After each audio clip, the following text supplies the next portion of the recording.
economic development in the town of Benson. Today, we're going to take a look, a behind-the-scenes look at some of the projects that the Southeast Arizona Economic Development Group and the Chamber have been involved in and where we're at with those projects today. Let's go.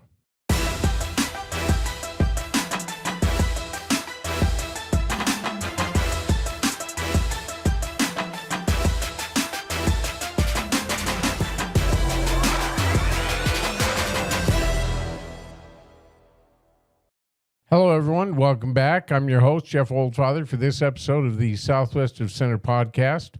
Today, we are going to take a look at the Economic Development Group with the Executive Director, George Scott. And not a lot of people, George, welcome to the show. Thank you. Appreciate you having me. Okay. Not a lot of people are aware of what the Southeast Arizona Economic Development Group does and the different things that it can do. So we're going to try and shed some light on that today. Why don't we start first? You're the executive director. That's correct. You've had that position since it was started, which was when? Well, we started the Southeast Arizona Economic Development Group in the summer of 2007. And it was myself and several other local folks that started this. So it's been around for almost 20 years. Almost 20 years. Yeah. 18 years. So what is economic development in general in Benson? It touches on industrial, it touches on residential. What would you summarize it as? Basically, what we started our organization out to do, we're a 501c6. We started out to be able to help the local community. When I say local community, I mean Benson, Cochise County, and the general area. Help people get established in business or help them resolve issues that they can't resolve themselves with the local governments. So you're a fixer. Basically, we're a problem-solving group, yeah. Yeah, and you connect the dots between people that are trying to do something and the resources the town has. Correct. We help them find resources and and solutions to the issues that they might be having. Now, you said it's a 501c6. Correct. Let's clarify something right now, and this may be one of the 800-pound gorillas in the room, but that means that SAEDG can be involved politically. Right, correct. We have been involved politically in the past. We try not to take a side one way or the other, but we do offer, our opinions on things. And we also, and you've been involved in this too, Jeff, in political roundtables and political forums that, for candidate forums and stuff like that. We figured that it would be a good thing to do. Let me mention that Southeast Arizona Economic Development Group asked me to along with Heather Floyd, correct, to MC a couple of candidate forums in the most recent elections. And that's something that normally a group like Economic Development, SAEDG, wouldn't be involved in, but you take an active role in that. That's right. I think that normally a Chamber of Commerce or some other group might do that. There are other organizations that have candidate forums, but we wanted to make sure that the people get a chance to talk to all the candidates, whether they're statewide candidates, county candidates, or local candidates. And you do this without endorsing anyone? Correct. Okay. So why don't you clarify right now what the Chamber is and what it isn't, and a little of that history. Okay, a little of the history of the Benson Chamber. The Benson Chamber of Commerce in the past was one of the oldest organizations in Chamber of Commerce's in Arizona. They've had their struggles over the years. They have basically, it's always been funding to run an organization like that, because chambers of commerce don't make money. They depend on local business owners to fund it. Well, about 3 years ago, the Benson San Pedro Valley Chamber of Commerce, we rented them a space in our office building here in Benson to have their Chamber of Commerce headquarters. Well, they got to the point during the COVID times when they couldn't afford to pay the rent. They didn't have their membership had dropped way off. they basically didn't have any money to have anybody run the operation. And you're saying they because the Chamber of Commerce was not a part of the Economic Development Group. No, the Benson San Pedro Valley Chamber of Commerce was not a part of the Southeast Arizona Economic Development Group. They just rented a space from us. So I know it reached a critical point where you had to make a decision. Well, it did, and the director at the time came to me and said that they weren't going to be able to pay their rent anymore, and they didn't. Basically, were going to have to shutter their doors because they couldn't afford to pay anybody to run the Chamber of Commerce, and so they were going to dissolve it. And I talked to my board of directors, and my board of directors of the Southeast Arizona Economic Development Group at the time, we decided that we would try and help pick up the slack for the Benson Chamber. And what we did is we took the members that wanted to stay involved in a chamber activity, we put them on our membership list, the Southeast Arizona Economic Development Group. And we have a subset business we call the Benson Chamber. But not the Chamber of Commerce, the Benson Chamber. No, it's not a regular Chamber of Commerce. It's just a project of the Economic Development Group. And we run it as a project. It's controlled by our Economic Development Group board. And full disclosure, I am a member of that board. Correct. You're an advisory member of the Economic Development Group, yes. Okay, so the chamber fulfills a function. You made it a part of Economic Development Group for continuity. Correct. But it's not a chamber of commerce. What's the distinction? Well, a Chamber of Commerce, there's a statewide organization, and they have certain, standards and stuff like that they have to, adhere to. But during the COVID thing, there was quite a few different chambers of commerce that went out of business Locally, mostly in the rural communities that didn't have the financial capability of supporting them. Well, they didn't have deep pockets or deep membership, so yeah. Because the Benson Chamber of Commerce, they depended on the local business community to support it. And during the COVID thing, everything went upside down. The membership dropped off, and they just didn't have the money to continue.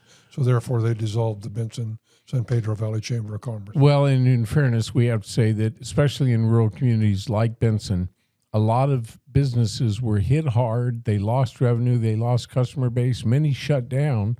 So one of the first things that went when they were struggling to stay afloat was their membership in the Chamber of Commerce. Correct.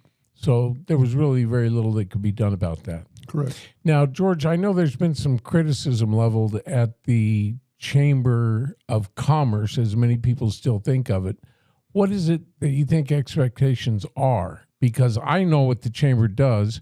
It fulfills a vital role, and especially for those who still want a chamber. But what do you think people are missing here? Well, I think what people are missing is that the Southeast Arizona Economic Development Group runs a business called the Benson Chamber. It is not a regular chamber of commerce. We give local business owners a platform, to participate in the activities and services that we provide, and we call that the Benson Chamber. We try and do some of the same functions that a Chamber of Commerce would do, like meetings and do advertising for local businesses, local member businesses. But it's just a function that we want to keep going, and we've had pretty good success with it so far. Let's talk about a couple of the major projects that Southeast Arizona Economic Development Group does do. But before we go any further, George, I want to clarify one thing, and that is that this podcast, Southwest of Center, is not a function or a business or what am I looking? It's not a part of Southeast Arizona Economic Development Group. It is a separate business that I own through my LLC. And a lot of people think that it's actually an organ of SAEDG. So state that for the record. That's not the case. No, that's not the case. we saw the value in a podcast that needed to be done, to give people in the Benson area information about what's happening in and around Benson and Cochise County. And we talked to you, Jeff, to see if you'd be willing to fill that, because you're a retired broadcaster, communication. The city of Benson really doesn't have a newspaper anymore, or a radio station that people can tune into. So we thought that if we could help bring some local information to the community, it would help give people an outlet where they could go to and kind of hear some of the facts, some of the positive things. Yeah, we'd like to talk about positive stuff, and well, we're certainly not getting positive coverage from any of the traditional media. That's for sure. No, in fact, let me interject. If all you went by was the traditional media that serves this area, you'd think Benson was a pretty crappy place to live. Well, that's and true. It's not at all. It's one of the best communities in all of Arizona. It really is. Well, basically, Benson is really a nice place to live. I've lived here since 1947. Yeah. And I wouldn't really live anywhere else if I didn't have to. Well, I was born and raised here and left the area for about 25 years after I was a news anchor at KOLD in Tucson. And through a series of fortunate incidents, I came back to be the communications manager at Arizona Electric Power Co-op.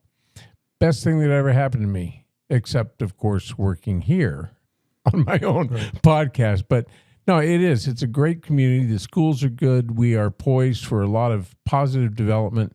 The people are wonderful, most of them. Although in recent months, we've learned there's some not so nice people around. But, it is. It's a good place to live. And let me touch on this and take this and run with it. We have a lot of key elements that are necessary for positive and healthy economic development. We've got the interstate. We've got an airport. It's still under development. We have the railway. What are the elements that come together to make this poised for economic development? It's a bedroom community for Tucson. Correct. Well, Benson, one of the reasons that Benson has a great future ahead of us is that you're right, the location is probably everything. The proximity to Tucson, to the airport, you're 40 minutes away from being able to get on a flight and go anywhere in the country. Excuse me. We have the railroad that runs through town, and we also have the interstate highway and the connectors, Highway 80 and Highway 86, Highway 90. They all come together in Benson, which makes Benson a kind of a hub. A hub, yeah. Uh-huh. And there's railway spurs. We have the small independent railway out here. Yeah, Iron Horse Resources runs that railroad out there that services Apache Nitrogen and will soon serve the aluminum dynamics plant. Right. And it also serves the community of Wilcox, which and it's growing by the year.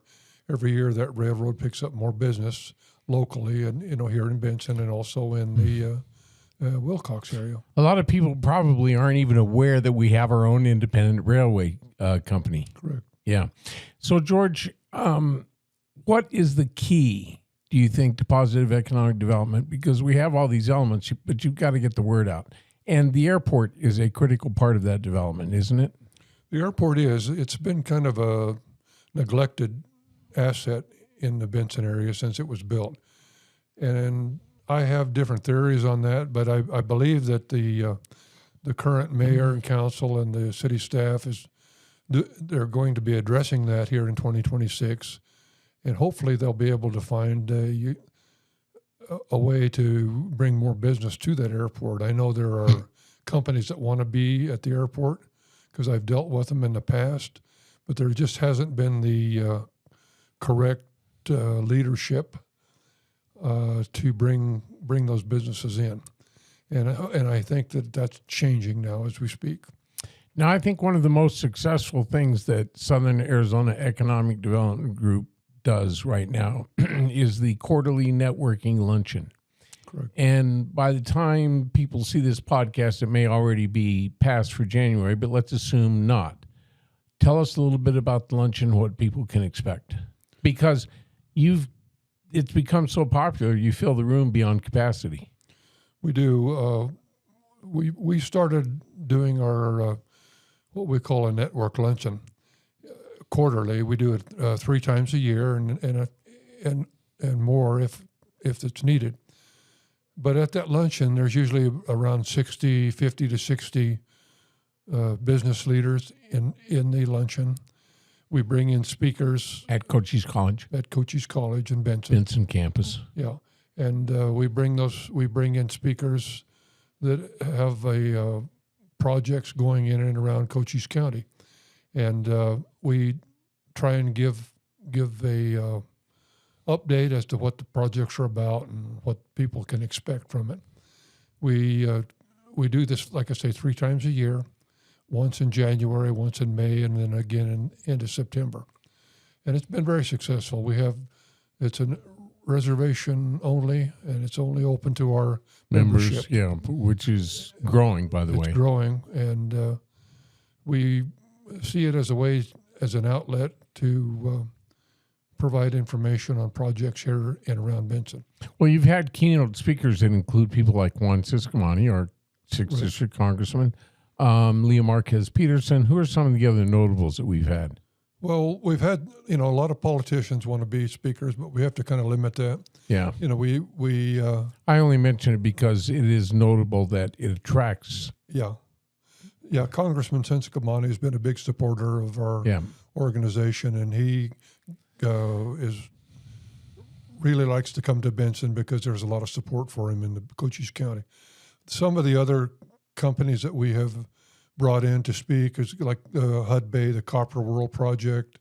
We brought in the people that built the Sunzia transmission line project. Mm-hmm. We've had folks from the Riverview Farms over in Sulphur Springs Valley. We've had a lot of different large projects that people are unaware of. And in the future, we plan on bringing in somebody from Douglas that will talk about the port of entry. The new port of entry, because that's important to Cochise County. That's going to bring a lot of money into Cochise County, and so we're always looking for people that we can bring in to explain what these projects are and what they're about. We also, one of our largest supporters, and I'd like to give a thank you to, is Arizona Electric Power, Arizona G&T. They've always been a big supporter, and they do have a lot of projects in and around southern Arizona, and they've always come in and talked to us about that. Now, that reminded me of something, and that is that we want to talk about now.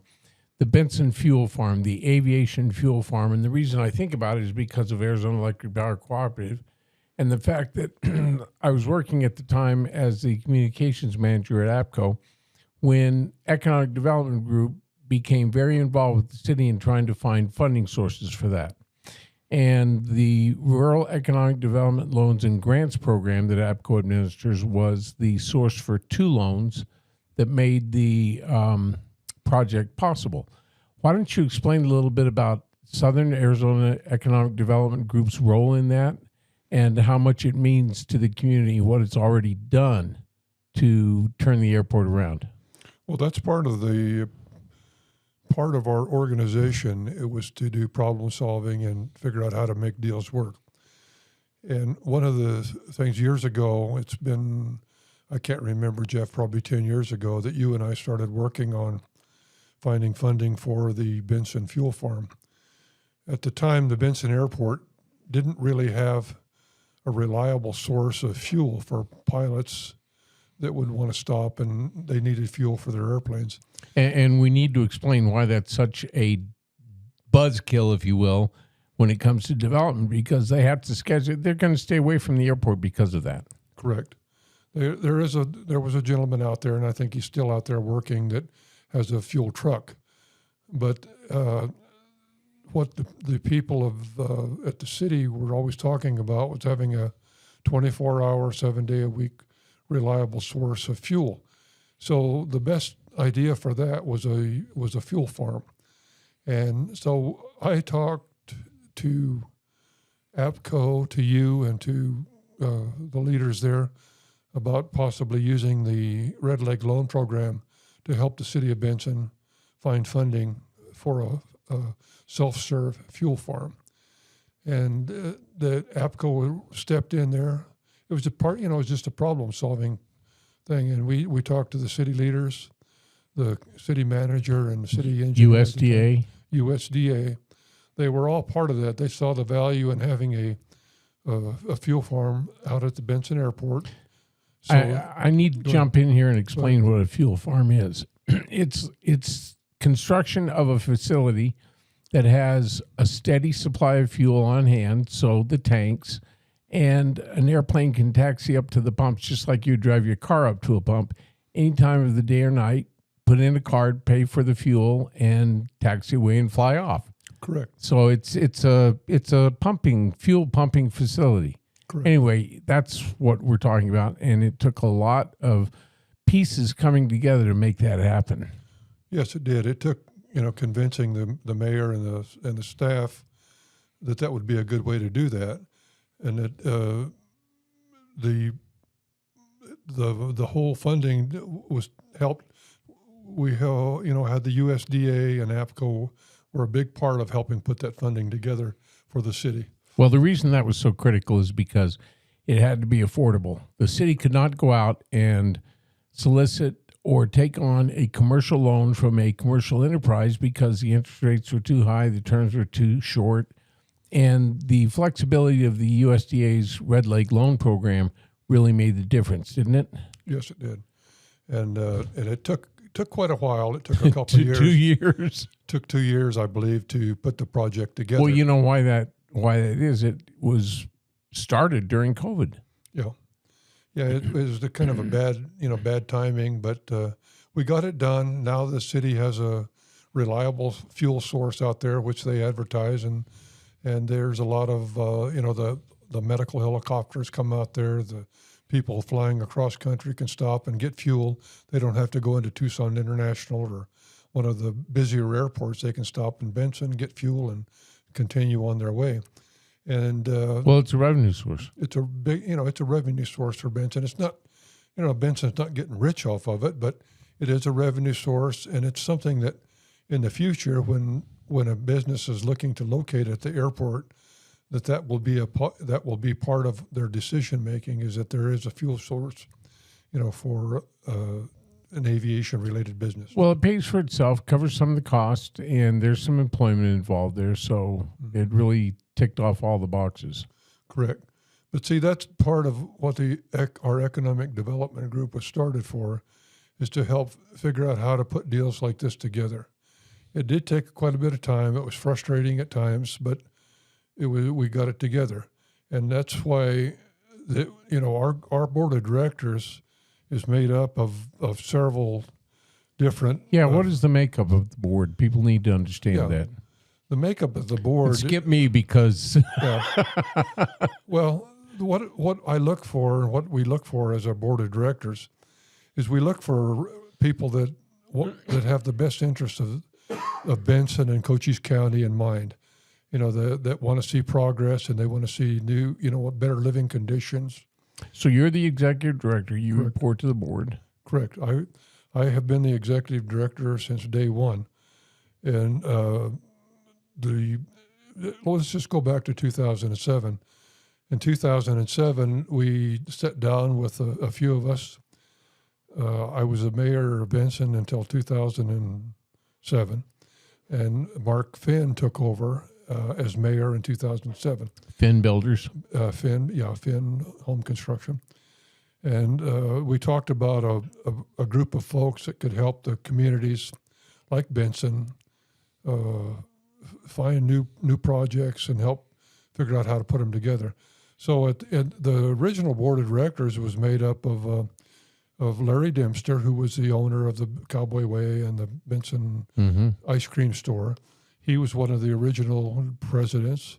We have David DePesa, who was also a former mayor of Benson, and he's still here. He's still our president. He's a real estate appraiser and a local business owner of DePeso Realty.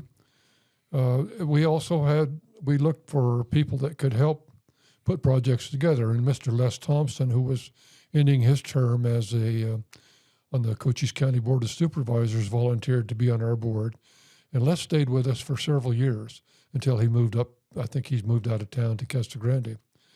And then Judy Thompson, who was the manager of the National Bank of Arizona, Right.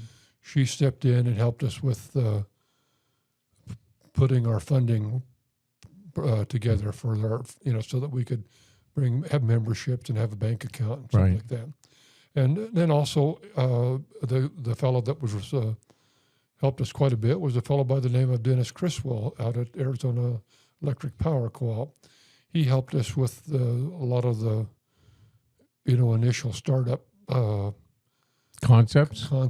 and how to put it together. And the Arizona GNT and AFCO have always been a very critical partner in this thing because, they sell power and they want to sell to new customers.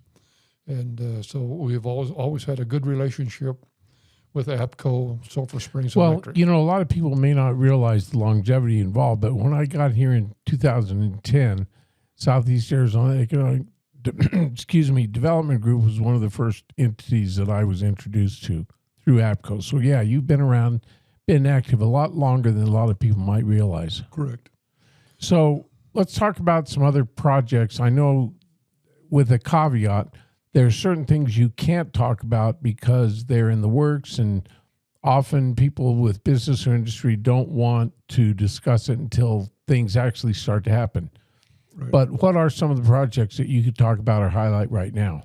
Some of the projects that that we've worked on in the last few years, they're to some people they're controversial, but to others they've brought a lot of money to Cochise County. One of them was the SunZia transmission line project. We helped SunZia, the Southwestern Power Group, get through a lot of the meetings and help put them in touch with different people that they needed to talk to.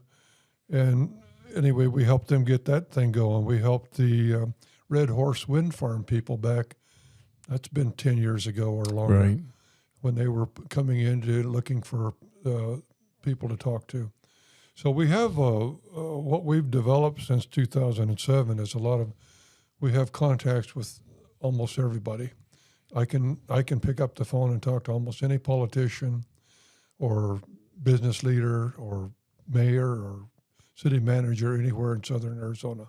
Well, I would say anywhere in Arizona because you have contacts at the state legislature. You have contacts on the Arizona Corporation Commission. Correct. So, yeah, if they don't know about it, they learn about Benson through the Economic Development Group and many of the contacts that you have. Now, that list of contacts, I thought I had quite a list, but yours is huge. It is, but it takes a long time to develop that, and I've developed that over the last 18 years, basically. And some of the people are still with us, and some aren't. But some of go back to the local thing. We're talking about local help that we offer. The Economic Development Group offers, and we offer this through the Economic Development Group and what we call the Benson Chamber Project.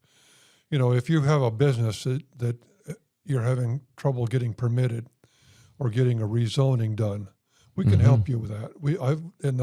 In 2025, I was involved in 3 rezonings to help people get their property rezoned so they could, eventually put their business in Benson. When you say you were involved, you walk them through the process, put them in touch with the people that they need to talk to, but you don't have anything to do with the outcome. You just make things flow. We help them. I think that's important to point out. Yeah, I can. If somebody comes to me and says, I have this property that I want to get rezoned, but I don't know what to do, I can put them in touch with the right people to help them, get through the process in a timely manner. Because everybody in business knows that if you go to a local a local City administration or city administration, county or whatever. county or It's state. it's a maze. It's a maze, and a lot of people get discouraged and they give Right. up. So what I'm able to do is to help people go through that, and get them through in a timely manner. It's the old story about the log jam. You break the log jam. Break the log jam, put them in the right place so Yeah. they can talk to the right people. And another project that we were helpful with in 2025, there were some folks who came to me that had a little concept of a what do you call it? Like a food truck kind of an Oh, operation. right, yeah. And they were having troubles getting through the city and the county health people to get their permitting done and work through all those issues. Well, I was able to help them, get in touch with the right people and kind of help smooth out the path for them. And now they're in business and they're doing well. I want to point out the importance of the small business person. I mean, Economic Development Group has been involved in some very large, very expensive projects, but then you've also been involved, like you said, the food truck. So, which is just as critical to a community's development as any of these larger projects, wouldn't you say? Right. I would say so. I mean, we'll work on anything if it makes sense and we can help the person. We want people to be successful. And sometimes people have a great idea. They want to open a business or they want to figure out how to make it work, but they don't have the resources. And what we offer through the Economic Development Group is a board of directors and an advisory board of retired and people that are still working too, that from anywhere from general contractors to Well, why don't you mention who the current board is? yeah. Well, some of the current board members we have lawyers on our board of directors that are corporate lawyers. We have CEOs of pretty large businesses. We have retired business owners. Mm-hmm. We have real estate developers. We have Podcast studio owners. studio owners. We have retired politicians. Yeah. We have access to all kinds of help. So whatever a person needs, we can put you in touch with the right person. Is what I'm saying. Because our whole goal is not to bring bad things to the community Or create controversy. we don't want to create controversy if we don't have to. Although some of the projects that we do work on are controversial to some people, but not to everybody. Well, you mentioned the wind farm, the Red Horse. Was that controversial? It was very controversial. Was it really? It was. So who was opposed to it? The environmentalists? The environmentalists, mostly the same group of people that are opposed to a lot of the stuff that's going on today. Really? Yeah. And it's not even that close to us. It's supposed to be an environmentally positive project and still a lot of opposition. Well, yeah, but there's always a group of people that don't want anything in their backyard. They want projects like solar plants and That's wind kind of a farms to far be- backyard, though. Yeah, it is. It's pretty far out in the country. What about, now I hesitate to bring it up, but Walmart. Walmart. Well, I worked on Walmart when I was still on the Benson City Council, when I was the mayor. Myself and the city attorney and the city manager at the time, Mr. Mark Finn, was very helpful. He was our vice mayor. And between the four of us, we had Walmart came to the city of Benson when I was the mayor, and they said we'd like to build a Walmart. Well, that was real controversial because the first thing out of people's mouth is that Walmart's going to drive everybody out of business. Well, they drove a few people out of business, but they also brought in other businesses that took their place. Right. And right now, I think the Walmart in Benson is one of the largest sales tax producing businesses in the community. I think it is, next to Love's and some of the other stations. Well, let's talk about jobs, George, because it created a lot of jobs. And critics would say, well, they're low paying, they're short term. That's not the case. When I go in there, and I know quite a few of the people personally now, most of them, and those that don't last, but most of them love what they do. They have benefits. They have, full-time employment, And I know one person who's been there since the store opened. There's probably quite a few. So there's a lot of benefits. Now, it does, I'm going to say this, a Walmart or a large chain like that can move a lot of money around, including out of the community, but it puts it back in as well. Yeah, it does. If you go into the Walmart as an example, you'll see people from Benson, Wilcox, Tombstone, Bowie, San Simon, Sierra Vista, and even from Vale. They used to come down here before they opened the Walmart in Vale, but there's a lot of people that come to the Benson Walmart, and they spend a lot of money, and the city of Benson gets a percentage of that sales tax. So it's a big help as far as the city of Benson, because it helps with the development that Benson wants to have. What I'd like to bring up Go ahead. Another thing too. One of the projects that I've worked on for 11 or 12 years, you ask about controversial projects. Well, the housing projects in Benson. Housing is the key, in my opinion, to Benson being successful.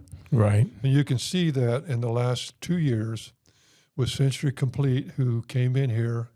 They picked up a lot of vacant lots in and around Benson, and they've been able to build over 200 homes in Benson in the last few years, which has brought more people into Benson, which helps our schools, it helps our retail, and that's something that we have kind of glossed over, but people need to understand that kind of tax base for our schools actually produces more revenue than it costs, because you usually have more retirees than you do. In this community, we're seeing a lot of retirees. My point being, people will say, well, it puts a burden on the schools. It's going to bring new students into the schools, but at the same time, it adds to the tax base over and above what those students cost. Correct. So that's vital to make that distinction. But housing is important, and controlled housing, in other words, well-developed, well-zoned, that's even more important. That's what we're seeing. Yeah, that's what's coming. You'll see that up on on those developments up on Highway 90, and hopefully in the future, in the next year, hopefully there'll be other builders that'll come in and continue building homes in Benson, because there's a lot of people, Jeff, that have, and I talk to a lot of them, on a weekly basis that are moving out of these bigger cities. They don't want to be involved. They don't want to raise their family in these cities that have all this crime and chaos and stuff going on. They'd rather come out to Benson, where it's a little bit more laid back.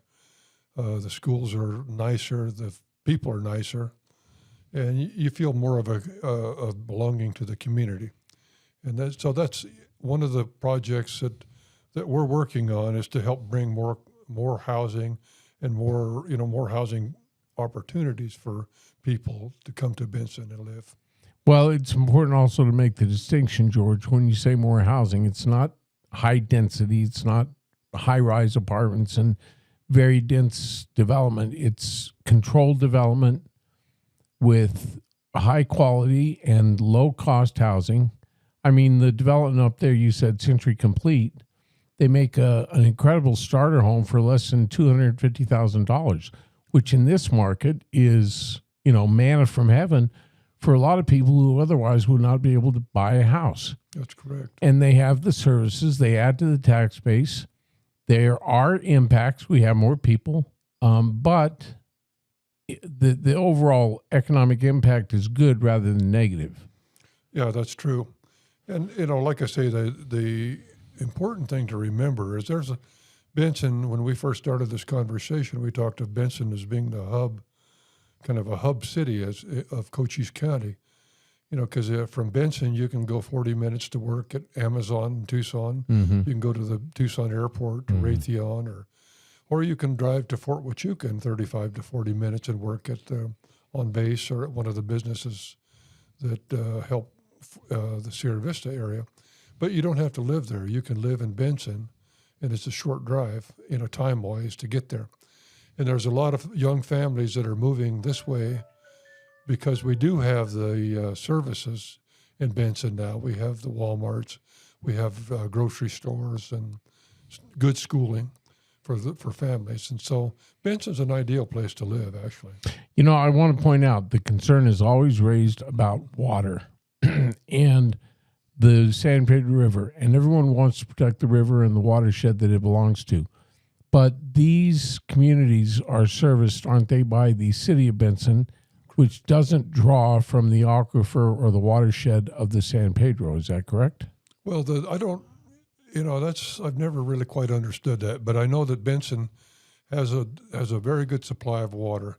They have deep wells that service Benson. Let me jump in. The Army Corps of Engineers has done several studies, and there will be those who say they're on the take, they're bureaucrats, they don't know, but they've done several studies that speak to the idea of a 100-year water supply, and in all the cases involved, they say that the water is there. Correct. Well, Benson, I have to give the city of Benson credit. They have Mr. Brad Hamilton, who's the city engineer. Mm-hmm. He's overseen the development of the water resources here in Benson, and Benson does have an incredible amount of water resources. We here in Benson have water for, like you said, 100 years for all the development that's currently here and that will be coming in the next few years.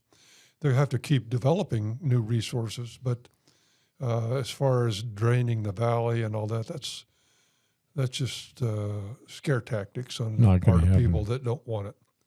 Well, and there's always, I'm going to say this, there's always the agencies that are supposed to oversee this. And ADWR and ADEQ, I know ADWR is monitoring and very concerned about the use of water in valleys adjacent to us, like Silver Springs Valley Electric, not the co-op, Silver Springs Valley. And so there is oversight and permitting involved, and some might say, well, it's too lax, but I don't think that's the case. I think that the state agencies, having been directly involved with both ADWR and ADEQ for 15 years, they're actually pretty strict, and they monitor, and they don't want to do anything that's going to, overdraw the water table for, say, this community. Oh, that's true. That's true. Well, George, what else do you want to touch on? Believe it or not, we've been going 45 minutes. Oh, really? Didn't seem like it. But I'd just like to say this, that if somebody, a business or an individual has an idea and they want to bring it to Benson and open up a business, or they need help with an existing business, whether it's a food truck or an industrial food truck or whatever it is, just don't hesitate to reach out to us. You can go on our websites. There's a Benson Chamber website. It's bensonchamber.com, I believe. Or you can go to the Southeast Arizona Economic Development Group. SAEDG.org. SAEDG.org. And we'll be glad to help anybody. We're not going to make pass judgment on you. We're not going to be like some people and just want to screen who gets to come to Benson or not. If you have an idea for a business, we'll help you in any way we can. And don't hesitate to call us. And all the people that are on our board of directors have the best interest of Benson in mind, and they want to make it good for the folks that are coming up in Benson, so that the younger people have jobs. They'll be able to live here in Benson if they choose to. I'm going to also say that one of the things that you and I have discussed that I'm committed to doing as far as this podcast is at least once a month feature an economic development group member, their business, what they're trying to do, everywhere from new to established business. That's going to be one of the roles we play. Right. All right. Yeah, and one thing I'd like to, you said it earlier, but I'd like to reiterate that the Southeast Arizona Economic Development Group does not tell Jeff what to do, who to interview, or what the outcome should be.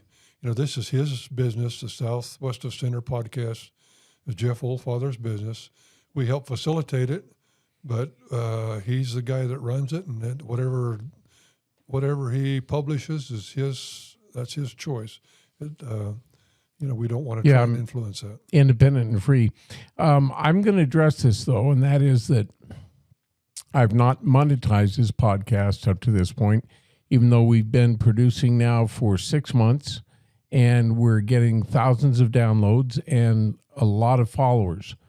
At some point, because we want to branch out, we want to bring a producer on board so that we can do better productions, we're going to start monetizing this podcast, which means we're going to be looking for sponsors and advertising. And you'll hear more about that as we go along, but that's a natural progression. You know, I want to mention, George, that I've had a couple of people approach me about seeing the success of the podcast, about, being sponsors. But I've said, wait until I know what kind of a base we have, what kind of an audience we have, and we've established ourselves with, with certain topics.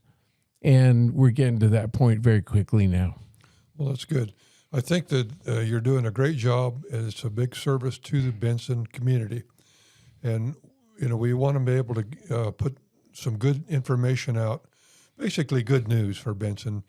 There's enough negative stuff that comes out. Oh, it'll always be covered in a negative way. There's no shortage of that. But what I've asked Jeff to do is to feature, if he can. I'm not telling him what to do, but we'd like to feature a local business, on a regular basis, and show make people aware of what's available in Benson and some good news. Right. And another thing is, right now I'm doing one podcast a week. I could easily do 2 or 3 or go live. But again, that's going to take a producer. So to really fill the gap and have a product here that provides a steady flow of good, positive, developing information, I need to be able to move into that area where we're getting sponsorships. So just heads up. Well, but they'll have nothing to do with Economic Development Group or the Chamber. No, but I would highly recommend, if you have a business, that you might consider sponsoring some of Jeff's podcasts, because there's a lot of people that listen to them and watch them. Yep, it's happening. George, thanks so much. I think we covered a lot of ground. We'll do this like I've committed to at least once a month, where we're talking about economic development and more as we move forward. So, all right, thank you, Jeff. Appreciate that cover everything? Yep. All thank right. you. Bye. Well, thanks for being with us for this episode of Southwest of Center. As we move on, like I said, we're going to be looking for sponsors and advertisers so that we can basically expand the product. This has been me and only me learning how to run the board, how to produce the shows, how to do the what little bit of graphics work we've been able to do. But if you have any interest in being part of this, let us know. In the meantime, I'm open to any ideas and comments, and you can reach out on the Southwest Center podcast website. There's an email address there. Looking forward to hearing from you, as I've started hearing from a lot more people, 99% of it positive. Keep that coming, and I'll catch you next time.